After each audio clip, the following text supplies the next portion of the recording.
नमस्ते दोस्तों, UPSC civil सेवा परीक्षा की तैयारी में इतिहास हिस्ट्री एक बेहद महत्वपूर्ण और स्कोरिंग विषय है। आज हम बात करेंगे कि इस विषय की तैयारी कैसे शुरू करें, इसे याद कैसे रखें और एक सही रणनीति स्ट्रैटेजी कैसे बनाएं। यह वीडियो उन सभी दोस्तों के लिए है जो इतिहास की तैयारी शुरू करने जा रहे हैं। तो चलिए शुरू करते हैं। तैयारी की शुरुआत, नींव फाउंडेशन कैसे मजबूत करें। सबसे पहले हमें यह समझना होगा कि यूपीएससी के लिए इतिहास का सिलेबस बहुत बड़ा है। इसमें प्राचीन, एंशिएंट, मध्यकालीन, मेडिवल और आधुनिक मॉडर्न भारत का इतिहास शामिल है। एनसीईआरटी से शुरुआत करें, कक्षा 6 से 12। ये आपकी तैयारी की सबसे पहली और सबसे जरूरी सीढ़ी है।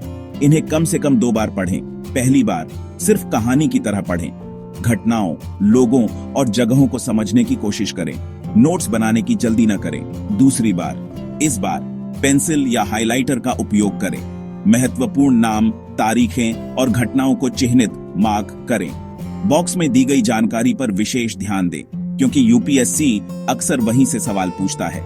सिलेबस और पिछले साल के प्रश्न पत्र, प्रीवियस ईयर क्वेश्चन पेपर्स देखें।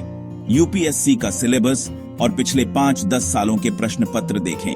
इससे आपको यह समझने में मदद मिलेगी कि किन विषयों पर ज्यादा ध्यान देना है और प्रश्न किस तरह के पूछे जाते हैं। उदाहरण के लिए आप देखेंगे कि आधुनिक भारत, मॉडर्न इंडिया से सबसे ज्यादा सवाल आते हैं। 2. याद रखने के स्मार्ट तरीके। इतिहास में बहुत सारे नाम, तारीखें और घटनाएं होती हैं, जिन्हें याद रखना थोड़ा मुश्किल हो सकता है, पर इन टिप्स से आप इसे आसान बना सकते हैं। अपने नोट्स खुद बनाएं। हर अध्याय, चैप्टर के बाद अपने नोट्स बनाएं।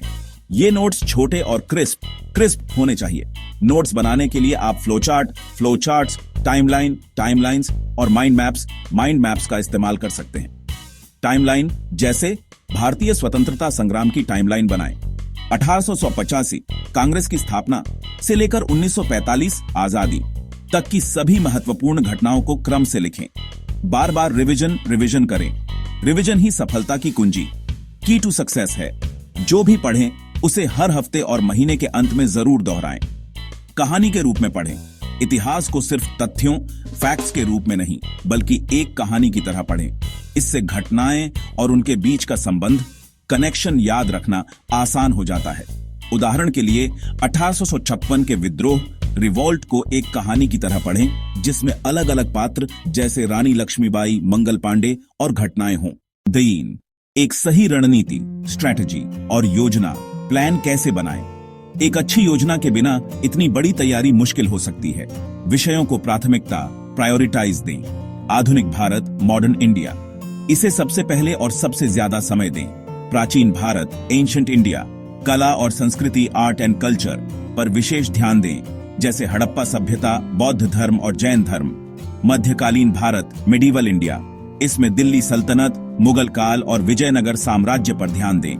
नियमित अभ्यास, रेगुलर प्रैक्टिस, हर दिन थोड़ा थोड़ा पढ़ें। एक ही दिन में सब कुछ पढ़ने की कोशिश न करें। टेस्ट दें। अपनी तैयारी को जांचने के लिए मॉक टेस्ट्स दें। इससे आपको अपनी कमजोरियों, वीकनेसेस और ताकतों, स्ट्रेंथ्स का पता चलेगा। तो दोस्तों, इस तरह से आप इतिहास की तैयारी को एक सही दिशा दे सकते हैं। याद रखें, धैर्य, पेशेंस और निरंतरता, कंसिस्टेंसी ही इस परीक्षा में सफलता की सबसे बड़ी कुंजी है। अगर आपका कोई सवाल है तो कमेंट सेक्शन में जरूर पूछें। धन्यवाद। और वीडियो आपके कुछ उपयोग में आया हो तो सब्सक्राइब करें। एनसीईआरटीज क्यों जरूरी है, नोट्स कैसे बनाएं, फ्लोचार्ट, टाइमलाइन, कौन से टॉपिक्स को प्राथमिकता दें, रिवीजन कैसे करें।